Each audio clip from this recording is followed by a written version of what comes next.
सबसे पहले हम भाईचारा पैदा करना चाहते हैं। भारतीय जनता पार्टी मुसलमानों का, हमारे हिंदू भाइयों को भय दिखाकर कि मुसलमान ऐसा कर देगा, मुसलमान वैसा कर देगा, मुसलमान तुम्हें मार देगा, उन्हें भय दिखाकर सत्ता हासिल करती है। और देश और प्रदेश में जो हालात है, भारतीय जनता पार्टी ने जिस तरह के हालात पैदा कर दिए, ना रोजगार है, ना शिक्षा है, महंगाई चरम सीमा पर है। हम इसे सत्ता से हटाकर जनता को सुख सुविधा देना चाहते हैं।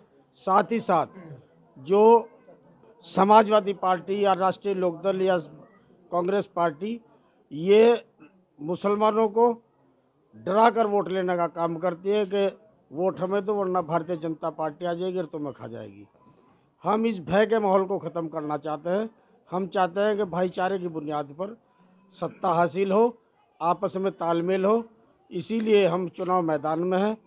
और ओवैसी साहब ने जो कर दिखाया, जो जनता को विश्वास दिया है, जनता उनका विश्वास कर रही है।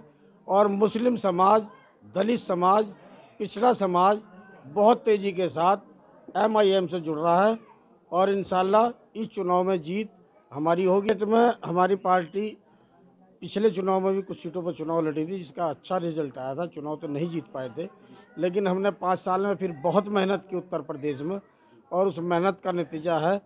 और ओवैसी साहब की जो सच्ची क़यादत है, उसका नतीजा है कि पूरे उत्तर प्रदेश में MIM का आज बोलबाला है।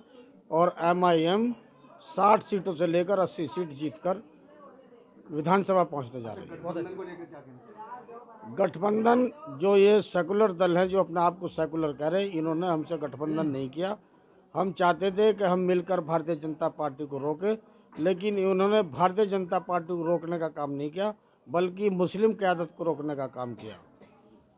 ये गुनहगार हैं। अगर भारतीय जनता पार्टी की सरकार बनती है तो समाजवादी पार्टी, राष्ट्रीय लोकदल, बहुजन समाज पार्टी ये उसके जिम्मेदार होंगे।